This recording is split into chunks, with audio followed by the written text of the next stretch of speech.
खबर number 1। Hello दोस्तों, अभी हाल ही में खबर आई है कि अरविंद केजरीवाल भी गिरफ्तार हो सकते हैं। जी हाँ, आपने सही सुना, क्योंकि उन पर घोटाले का आरोप लगा है। तो पूरी बात क्या है, चलिए मैं आपको बताता हूँ। तो इससे पहले कुछ नेता भी गिरफ्तार हुए थे, जैसे कि सत्येंद्र जैन जो कि स्वास्थ्य मंत्री थे। फिर इसके बाद मनीष सिसोदिया जो कि शिक्षा मंत्री थे। अभी केजरीवाल का कुछ पक्का नहीं है, क्योंकि सीबीआई और ईडी द्वारा पूछताछ चल रही है। तो अरविंद केजरीवाल पर इल्जाम है कि दिल्ली में 19 नवंबर 2021 को नई शराब नीति लागू की गई थी, जिसमें कुछ सरकारी दुकानें थी और ज्यादातर प्राइवेट थी, जिससे प्राइवेट कंपनियों का 140 करोड़ रुपए का कर्जा माफ किया गया था और कहा गया था कि इससे 9,500 करोड़ रुपए का फायदा होगा। तो केजरीवाल पर इल्जाम है 100 करोड़ रुपयों के घोटाले का। और भी इसमें कुछ विपक्ष के नेता कटाक्ष कर रहे हैं। तो अभी केजरीवाल पर घोटाले का मामला साबित नहीं हुआ है, क्योंकि उनको 16 फरवरी को सीबीआई के द्वारा बुलाया गया था और पूछताछ की गई थी और उनको 2 महीने का समय दिया गया है। तो इस बारे में आपका क्या कहना है, कमेंट करके जरूर बताइए। खबर नंबर 2।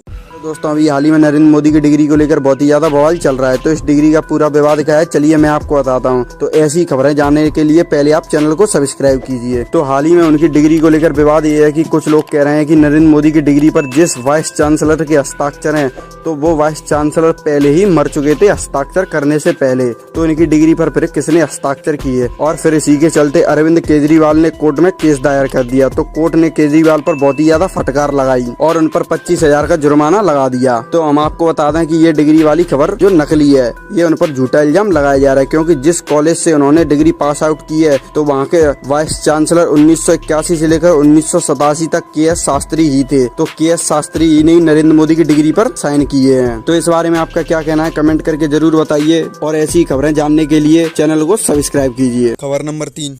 सब चोरों के नाम मोदी मोदी मोदी। दोस्तों, राहुल गांधी की न्यूज आप लोगों ने सुनी होगी। तो उनकी सदस्यता खत्म हो चुकी है। चलिए अब उस खबर से जुड़े कुछ महत्वपूर्ण पॉइंट जानते हैं। तो राहुल गांधी ने कर्नाटक रैली में 2019 में भाषण दिया था कि मोदी उपनाम को लेकर कहा था कि उन्होंने कि सभी चोरों के नाम मोदी ही क्यों होते हैं, इसलिए उन पर मानहानि का केस लग चुका है। और उसमें गुजरात हाईकोर्ट ने उनको दोषी पाया। उन पर भारतीय दंड संहिता धारा 499 और 500 लग चुकी है और उनको 2 साल की सजा हो चुकी है, इसलिए उनकी सदस्यता खत्म हो चुकी है। लेकिन गुजरात हाईकोर्ट ने उनको जमानत दे दी है।